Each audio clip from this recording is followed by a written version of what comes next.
malam, nama saya Hana Agustina Situmeyang, Prodi Manajemen Bisnis dari MJ 209. Pada kesempatan kali ini, ujian akhir semester. Saya ingin mempresentasikan hasil analisis mendalam saya mengenai topik yang sangat relevan dalam kehidupan modern kita, yaitu Social Capital and Soft Modern. Yaitu social capital and soft power. Dalam bingkai perspektif estetika humanisme, video dan materi ini saya buat secara mandiri, jujur dan menjunjung tinggi nilai originalitas akademis. Mari kita mulai pembahasannya. Ketika kita berbicara tentang kekuatan dan kekuasaan, pikiran kita seringkali tertuju pada hal-hal yang bersifat fisik, seperti kekuatan militer, otoritas jabatan, atau kepemilikan materi finansial. Hal tersebut dalam ilmu sosial seringkali disebut sebagai hard power. Namun, di era digital dan masyarakat yang semakin maju seperti saat ini, materi tersebut mulai bergeser. Kekuatan sejati seorang individu atau sebuah bangsa tidak lagi diukur dari beberapa besar mereka bisa memaksa orang lain, melainkan dari beberapa mampu mereka membangun hubungan untuk mengaruhi orang lain secara sukarela. Disinilah dua konsep penting, yaitu social capital dan soft power atau kekuatan lunak, menjadi sangat krusial untuk kita bedah, khususnya melalui lensa estetika humanisme yang memanusiakan manusia. Mari kita bedah konsep yang pertama, yaitu social capital atau modal sosial. Berdasarkan teori dari sosiolog Robert Putnam, modal sosial merujuk pada karakteristik organisasi sosial seperti kepercayaan norma-norma dan jaringan yang dapat meningkatkan efisiensi masyarakat dengan memfasilitasi tindakan yang terkoordinasi. Sederhananya, jika ada modal finansial adalah uang di bank, maka modal sosial adalah kualitas hubungan yang baik yang kita harus miliki dengan orang lain. Ada 3 elemen inti di sini. Yang pertama adalah trust dan rasa saling percaya. Tanpa kepercayaan, tidak ada kolaborasi. Kedua adalah networks dan jaringan, yaitu dengan siapa saja kita terhubung. Dan yang ketiga adalah norma atau tidak tertulis yang menjaga agar interaksi kita tetap etis. Dalam estetika humanisme, modal sosial inilah yang menjadi lem perekat sosial agar manusia tidak hidup dalam egoisme masing-masing. Konsep kedua adalah soft power atau kekuatan lunak. Teori ini pertama kali dipopulerkan oleh Joseph Nye.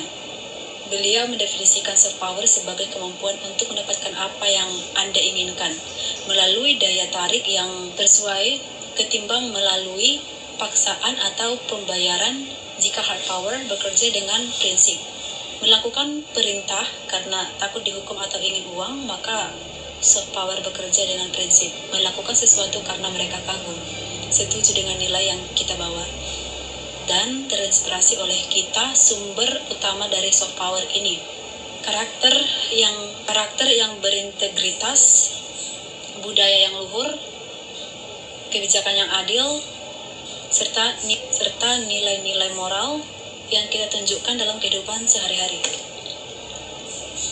Sekarang bagaimana hubungan kedua konsep ini dengan mata kuliah kita, estetika humanisme? Estetika bukan hanya berbicara tentang keindahan visual seni, melainkan tentang keindahan hidup dan keindahan eksistensi manusia.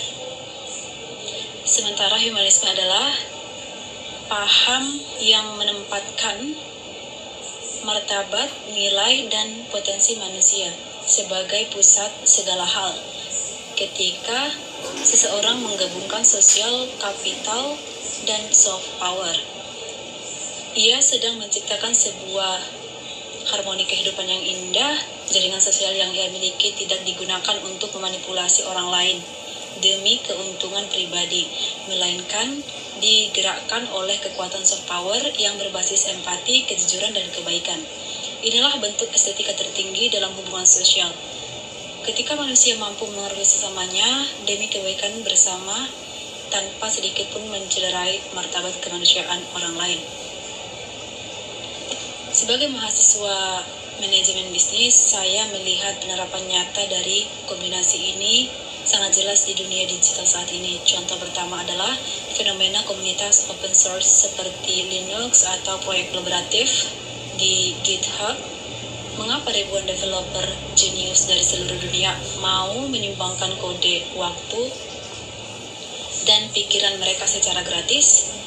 Jawabannya adalah karena adanya social capital, jaringan komunitas yang didasari rasa saling percaya serta soft power, yaitu visi bersama untuk menciptakan teknologi yang bermanfaat dan bebas bagi kemanusiaan. Contoh kedua adalah gerakan sosial dengan pengalaman dana digital saat terjadi bencana alam. Melalui kekuatan media sosial, sebuah pesan yang dikemas dengan soft power menyentuh empati dan rasa kemanusiaan dapat menggerakkan sosial kapital atau jaringan netizen global untuk berdonasi hingga miliaran rupiah dalam hitungan jam.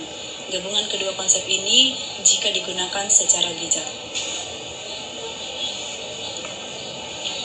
Sampai pada bagian akhir, apa value atau nilai kehidupan utama yang bisa kita petik dari materi ini? Nilai utamanya adalah bahwa kekuatan sejati kita sebagai manusia tidak terletak pada seberapa egois kita menumpuk kekuasaan materi, melainkan pada seberapa besar kapasitas kita untuk berkolaborasi dan menginspirasi sesama. Social capital mengajarkan kita untuk tidak hidup sendiri dan pentingnya menjaga kepercayaan, sementara soft power mengingatkan kita bahwa cara terbaik untuk memimpin dan membawa perubahan adalah dengan menjadi teladan. Demikianlah presentasi ujian akhir semester saya mengenai social capital dan soft power. Dalam perspektif estetika humanisme, saya menampilkan daftar pustaka yang saya gunakan sebagai landasan teoritis di layar saat ini. Mohon maaf apabila ada kesalahan kata atau kekurangan selama menyampaikan presentasi ini. Terima kasih yang sebesar-besarnya dan atas bimbingannya selama 1 semester ini.